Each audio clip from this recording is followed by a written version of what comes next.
Well, we're right back where we were not too very long ago. Well, we at least had a little bit of a hiatus from reading all the goddamn books in the last video. We did a little bit of exploration. But we're back to reading books. So let's see. What is on the agenda for today? I also went and dropped off a lot of these books, which is, definitely was much needed. But I also have a shit ton of scrolls I gotta sell. Where are we? Let's read some of these books that start with the. I feel like all the books that we have left start with the. The Armorer's Challenge. We actually got this book a very long time ago. I believe as a reward, or no, I don't think it was a reward. I think we needed to get the book in order to unlock the Master Armorer Trainer. Yeah, very long time ago we got this book. But anyway, The Armorer's Challenge by Mimophonus. 300 years ago, when Kataria became Empress, the first and only Dunmer to rule all of Tamriel, she faced opposition from the Imperial Council. Even after she convinced them that she would be the best regent to rule the Empire while her husband, Pelagius, sought treatment for his madness, there was still conflict. In particular from the Duke of Vengetto, Thane Menglumer, who took particular delight in exposing all of the Empress's lack of practical knowledge. In this particular instance, Kataria and the Council were discussing the unrest in Blackmarsh and the massacre of Imperial troops outside the village of Armenius. The sodden swampland and the sweltering climate, particularly in summertide, would endanger the troops if they wore their usual armor. "I know a very clever armorer," said Kataria. "His name is Hazadir, an Argonian who knows the environments our army will be facing.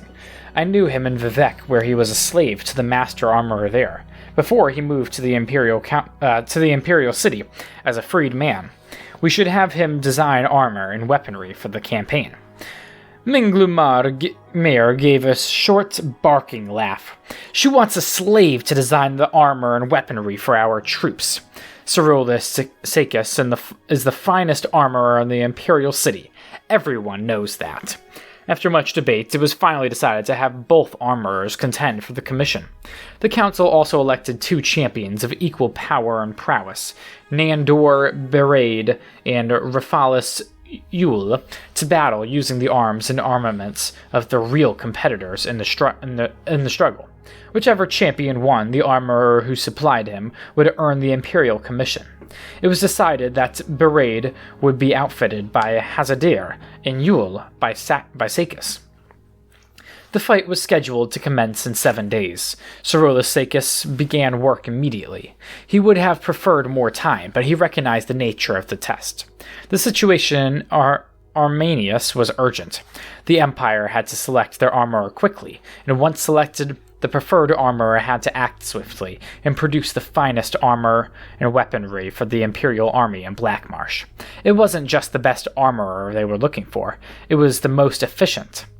Sakis had only begun steaming the half-inch strips of black virgin oak to bend into bands for the flanges of the armor joints when there was a knock at the door. At his door. His assistant, Phandius, ushered in the visitor.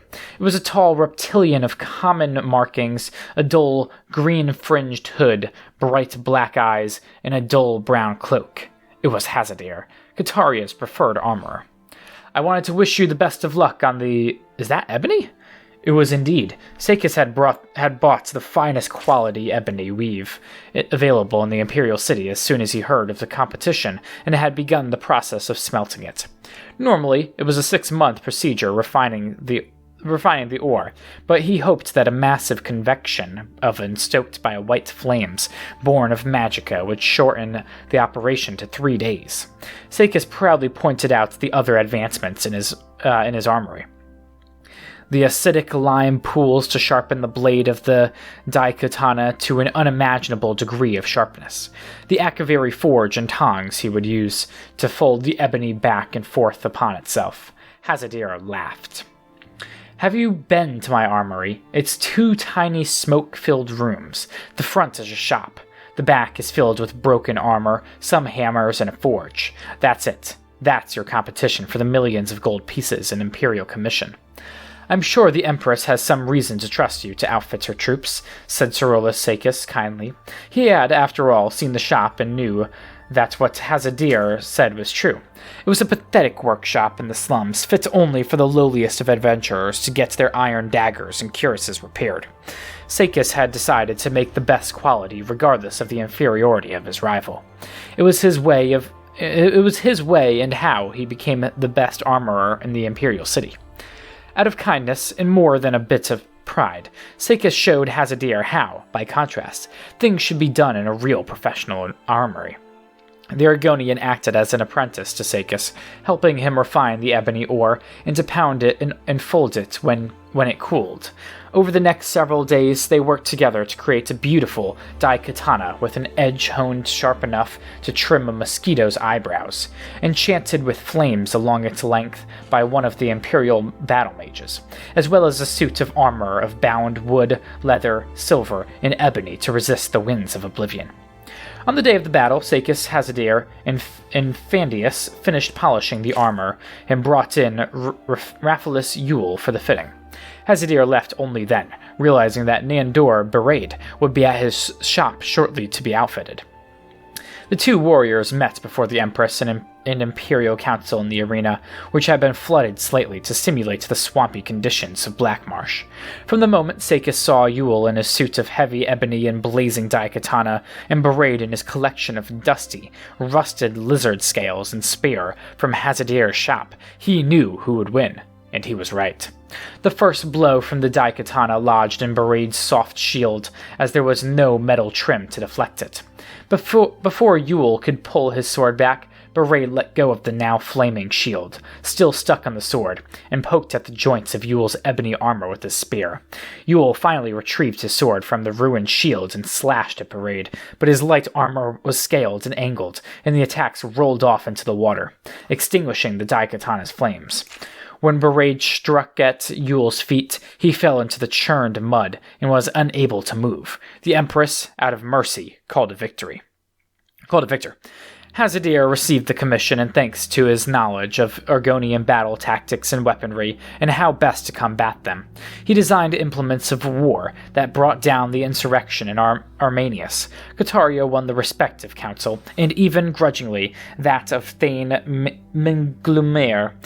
Sorolus Sakis went to Morrowind to learn what Hazadir learned there, and was never heard from again. Damn, well, yeah, okay, light armor in swampy terrains is more useful. Good to know. Wow. I mean, not that that actually applies to us in this game, but yeah, that's just how it is. Let's see, the Black Arts of Trial. 17 pages, alright. The Black Arts on Trial by Hannibal Traven.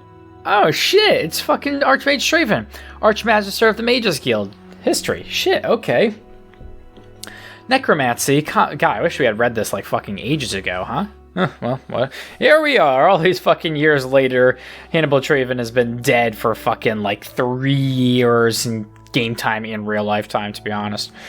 Oof, alright. History. Necromancy, commonly called the Black Arts, has a history that dates back before recorded time.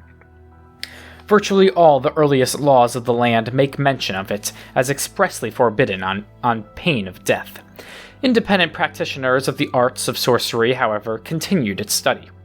The Sigic Order of the Isle of Artaeum, precursor to our own Mages Guild, also forbade its use, not only because it was dangerous, but their belief in the holy and unholy ancestor spirits made it heretical. Again, despite this, we hear many stories of students and masters who ignored this stricture. When Vanus Galerian left Artaeum, he may have disagreed with the Sigics on much, but he also refused to allow necromancy to be taught in the guild. Almost 1,100 years have passed since the time of Vanus Galerian, and there have been many archmagisters to lead his guild.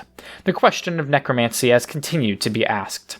The strictures against it in the guild have never been lifted, but attitudes about it have shifted back and forth over the years. Some archmagisters have been inclined to ignore it entirely. Some have fought very actively against it, and still other archmagisters have been rumored to be necromancers themselves. In my new role as Archmagister of the Mages Guild, it is my duty to set policy on this matter. Though I have my own opinions on the black arts, I took counsel with two of the most learned mages in the Empire, Magister Voth Carlus of Corinth and Magister Ulysseta Gragog of Orsinium, and we debated for 2 days.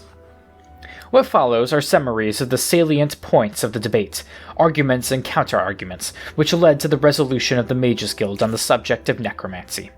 Argument by Master Gragog. Necromancy is poorly understood. We will not make it disappear by ignoring it. As an intellectual institution dedicated to the study of the magical arts and sciences, we have obligations to the truth. Censoring ourselves in our scholarship is antithetical to our mission of neutrality and objectivity. Counter-argument by Master Carlus. The Mages Guild must balance its quest for knowledge with responsible caution and ethical standards. It is not censoring a student's course of study to have him proceed cautiously and with purity of purpose.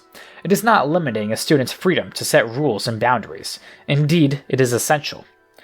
Argument by Master Carlus. Necromancy is an anathema throughout the civilized world.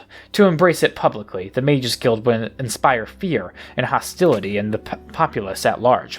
Venus Galerion wanted this institution to be unlike the Psijic Order, which was elitist and separatist. We ignore public opinion at our own risk. We will certainly lose our characters in many places, including, very likely, the whole of Morrowind, where sentiment against necromancy is very strong. Counter-argument by Master Gragog. Yeah, I'm starting to get the feeling that Master Gragog is a necromancer himself. Yes, we should be sensitive to the concerns of the community, but they should not and must not dictate our scholarship. Necromancer, to many uneducated persons, simply means an evil mage. It is madness to limit our work because of prejudices and half-formed understanding. It is an affront to the purpose of objective study to turn our back on a subject merely because of public opinion. Argument by Master Gragog. Necromancers are the scourge of Tamriel. Whether operating independently or in concert with the Slodes or King of Worms, Mannimarco, they are responsible for many horrors, animated zombies, and skeletons, and other forms of the undead. To best combat this menace, we must understand the powers of the necromancer, and we cannot do that by restricting our study of the black arts. Trying to understand the powers of the necromancer is, what ended up getting, Erval Jarol, I think his name was, killed in the Mages Guild storyline. Anyway, spoiler alert. Counter-argument by Master Carlus. No one is disputing the threats of the black arts. In fact, that is the very essence of many arguments against the Mages Guild, making it a school to be taught to our initiatives. We can and should know what our enemy is capable of, but we must be careful not to step into a trap of looking too deep into his ways, and making those ways our own.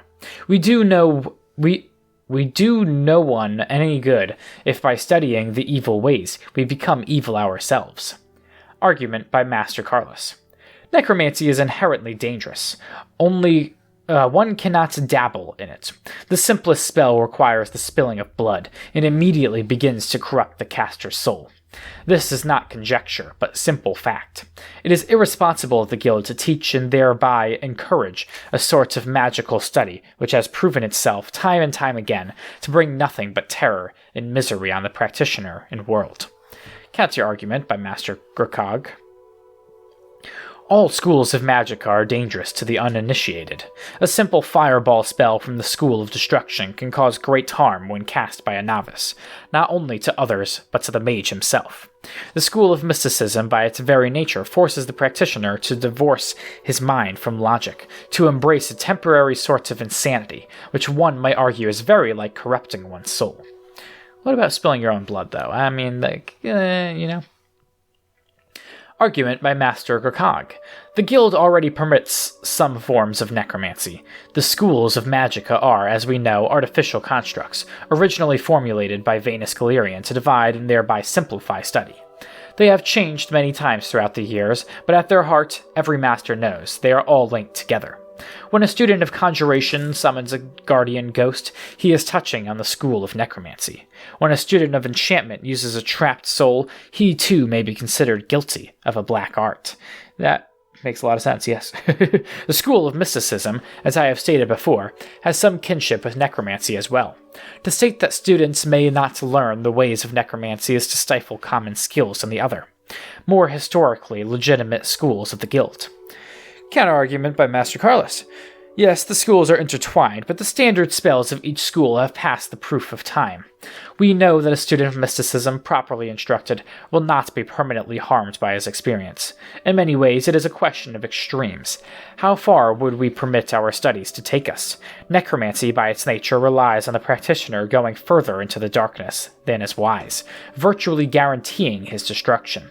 It has no place in the Mages Guild. Conclusion. The risks of studying necromancy outweigh its usefulness. The guild does not wish to censor the study of any of its members, but it will not tolerate studies in the black arts, except in limited form for the purpose of combating its evil adherents. This may only been done by rare individuals who have proven themselves both highly skilled and highly cautious, and then only with my express permission and supervision. Afterward. I regret to acknowledge the truth behind the rumor that Master Ulysseta Grakog was more than an apologist for necromancy. She was a necromancer herself. Who the fuck could have guessed that? Goddamn, just listen to her. Upon this revelation, the Knights of the Lamp attempted to arrest her at the guild house in Orsinium, but she made good her escape. We have every confidence in the replacement Magister in Orsinium. Though I disagreed, I respected her logical reasoning enough to include her arguments in this book, and I see no reason to remove them. It is disappointing, however, to see that her interest in the truth was nothing more than a euphemism for her slavery to the black arts. This unfortunate situation merely illustrates how essential it is for guild members to be wary of the lure of necromancy, and be vigilant to its practitioners' infiltration in our Mages Guild. Yeah, Hannibal, you also had another fucking necromancer living right under your nose the entire time. And it's not actually me, believe it or not. Although if I could do more necromancy, that'd be pretty fucking cool. But unfortunately, I don't think I really can. Alright, one more book. The Dragon Break. It's only 6 pages. Let's actually hold off on that one. That's also only 6 pages. Let's hold off on that one as well. 19 pages. Here we go. This is a bit more reasonable. The Exodus by Wayne Jarth. God, how many fucking books by this guy do we have to read? Vrala was a little girl, beautiful and sweet-natured, beautiful and smart, beautiful and energetic. Everything that her parents had dreamed she would be. As perfect as she was, they could not help but have dreams for her. Her father, a bit of a social climber named Munthan, thought she would marry well, perhaps become a princess of the Empire. Her mother, an insecure woman named Sinetta, thought she would reach greatness on her own, as a knight or a sorceress. As much as they wanted the very best for their daughter, they argued about what her fate would be, but both were wrong. Instead of growing up, she grew very ill. Damn. The temples told them to give up hope, and the Mages Guild told them that what afflicted Vrala was so rare, so deadly, that there was no cure. She was doomed to die, and soon, when the great institutions of the Empire failed them, Munthan and Sinetta sought out the witches, the sorcerer hermits, and the other hidden secret powers that lurk in the shadows of civilization. The necromancers. Who knows? Maybe this actually is tied with necromancy. That would be pretty crazy. I can think of only one place you can go, said an old herbalist they found in the most remote peaks of the Hrothgarian Mountains, the Mages Guild at Olenveld. But we have already been to the Mages Guild, protested Munthan. They couldn't help us. Go to Olenveld, the herbalist insisted, and tell no one that you're going there. It was not easy to find Olenveld, as it did not appear on any modern map. In a bookseller's in Skyrim, however, they found it in a historic book of cartography from the Second Era. In the yellowed pages, there was Olenveld, a city on an island in the northern coast, a day's sail in summertide from Winterhold. Where the fuck is Olenveld, huh? I ain't fucking heard of this place. Goddamn, alright. Bundling their pale daughter against the chill of the ocean wind, the couple set sail, using the old maps as their only guide. For nearly 2 days, they were at sea, circling the same position, wondering if they were the victim of a cruel trick. And then they saw it. In the midst of crashing waves were twin crumbled statues framing the harbor, long-forgotten gods or heroes. The ships within were half sunk, rotten shells along the docks. Munthin brought his ship in, and the three walked into the deserted island city. Taverns with broken windows, a plaza with a dried-up well, shattered palaces, and fire-blackened tenements, barren shops and abandoned stables, all desolate, all still, but for the high keening ocean wind that whistled through the empty places. And gravestones. Every road and alley was lined and crossed again with memorials to the dead. Munthin and Sonetta looked at one another. The chill they felt had little to do with the wind. Then they looked at Virala and continued on to their goal, the Mages Guild of Olenveld. Candlelight glistened through the windows of the great, dark building, but it brought them little relief to know that someone was alive in the Island of Death. They knocked on the door and steeled themselves against whatever horror they might face within. The door was opened by a rather plump, middle-aged Nord woman with frizzy blonde hair. Standing behind her, a meek-looking bald Nord about her age, a shy teenage Breton couple, still very pimply and awkward, and a very old, apple-cheeked Breton man who grinned with delight at the visitors. "Oh my goodness," said the Nord woman, all afluster.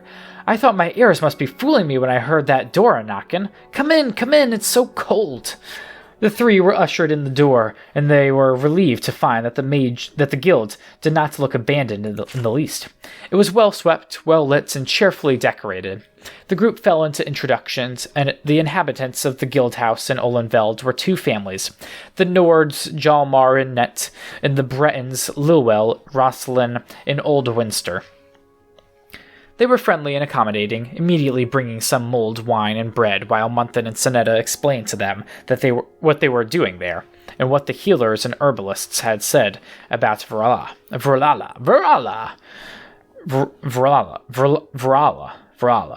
"So you see," said Sonetta, tearfully, "we didn't think we'd find the Mages Guild in Olenveld, but now that we have, please, you are our last hope." The five strangers also had tears in their eyes. Net wept particularly noisily. "Oh, you've been through too much," the Nord woman bawled. "Of course we'll help. Your little girl will be right as rain."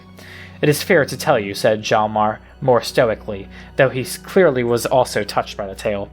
"This is a guild house, but we are not mages. We took this building because it was abandoned, and it serves our purposes since the Exodus.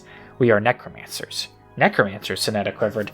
"Hey, would you look at that? Necromancers! Yeah, I like that these are both related back-to-back books here." "Necromancers," Sonetta quivered. "How could these nice people be anything so horrible?" "Yes, dear," Net smiled, patting her hand. "I know. We have a bad reputation, I'm afraid. Never was very good. And now that well-meaning but foolish Archmagister Hannibal Traven—" "Hey! May the Worm King eat his soul!" cried the old man quite suddenly and very viciously. God damn. This is a great back-to-back books to have here. Now, Winster," said the teenage girl Rosalind, blushing and smiling at Sonetta apologetically. "I'm sorry about him. He's usually very sweet-natured." "Well, of course, he's right. Mana Marco will have the last say in the matter." "I don't know about that one." "Well, I guess he did kill Hannibal Traven, huh?"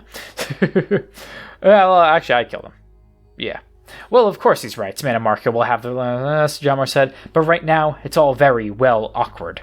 When Traven officially banned the art, we had to go into hiding. The only other option was to abandon it altogether, and that's just foolish, though there are many who have done it. Not many people know about Olenveld anymore since Tiber Septim used it as his own personal graveyard." "Oh, really?" said Llewell. "Took us a week to find it again, but it's perfect for us. Lots of dead bodies, you know." "Llewell," Rosalind admonished her, "you're going to scare them." "Sorry," Llewell grinned sheepishly. Sheepishly, yeah. "I don't care what you do here," said Munthin sternly. "I don't know, you may want to just read the fine print on this one." I just want to know what you can do for my daughter. Okay, yeah, fair enough. Well, said Jalmar with a shrug, I guess we can make it so she doesn't die and is never sick again. Sonetta gasped. Please, we'll give you everything we have. Nonsense, said Nettie, picking up Vrala in her big, beefy arms. Oh, what a beautiful girl. Would you like to feel better, little sweetheart? Vrala nodded wearily. You stay here, Jalmar said. Rosalind, I'm sure we have something better than bread to offer these nice folks. Net started to carry Vrala away, but Sonetta ran after her. Wait, I'm coming too. Oh, I'm sure you would, but it'd ruin the spell, dear, Net said. Don't worry about a thing. We've done this dozens of times. Munthin puts his arms around his wife, and she relented. Rosalind hurried off to the kitchen and brought some roast fowl and more mulled wine for them. They sat in silence and ate. Winster shuddered suddenly. The little girl has died. Oh, Sonetta gasped. What in Oblivion do you mean? Munthin cried. Winster, was that really necessary? Llewell scowled at the old man before turning to Munthin and Sonetta. She had to die. Necromancy is not about curing a disease. It's about resurrection. Total regeneration, transforming the whole body, not just the parts that aren't working now. Munthin stood up angrily. If those maniacs killed her, they didn't, Rosalind snapped, her shy eyes now showing fire. Your daughter was on her last breath when she came in here. Anyone could see that. I know that this is hard, horrible even, but I won't have you call that sweet couple who are only trying to help you maniacs. Sonetta burst into tears. But she's going to live now, isn't she? Oh yes, Llewell said, smiling broadly. Oh, thank you, Sonetta burst into tears. I don't know what we would have done. I know how you feel, said Rosalind, patting Winster's hand fondly. When I thought we were going to lose him, I was willing to do anything, just like you. Sonetta smiled. How old is your father? My son, Rosalind corrected her. He's 6. From the other room came the sound of tiny footsteps. Vrala, go give your parents a big hug, said Jalmar. Munthin and Sonetta turned, and the screaming began. Oh, jeez. Oh, boy, I guess she ain't that fucking beautiful anymore, huh? Damn. They fucking turned their 6-year-old son into what resembled an old-ass man. Now they done turned this couple's fucking daughter into, I guess, an old-ass woman. Who's also quite literally dead. Just floating about. Well, those are the good and bad of necromancy. More just the bad. And here I am with the necromancer's amulet around me, just vibing, dressed in all black like any other necromancer that you've ever seen, with the staff. I don't really use a lot of necromancy stuff, but I sure as hell do look like a necromancer myself, huh? Yeah, so I dabble a little bit, not too much though. All right, it could always be worse. But, yeah, that's gonna do it for today. So when next we return, we're gonna do some quests. I think I'm probably gonna do the quest, the one that takes place in Hale up there. Yeah, and then we're gonna, just keep on cycling back and forth between reading and doing quests and or exploring. But, yeah, that's gonna do it for today. So thank you for watching. Don't forget to like, comment, subscribe. And Brea, I've met you before. You twat. Fuck you. No. You're not taking my goddamn piece of gold. Fuck you. This is my gold, you piece of shit. Alright. Yeah, that's gonna do it for this video. So until next time,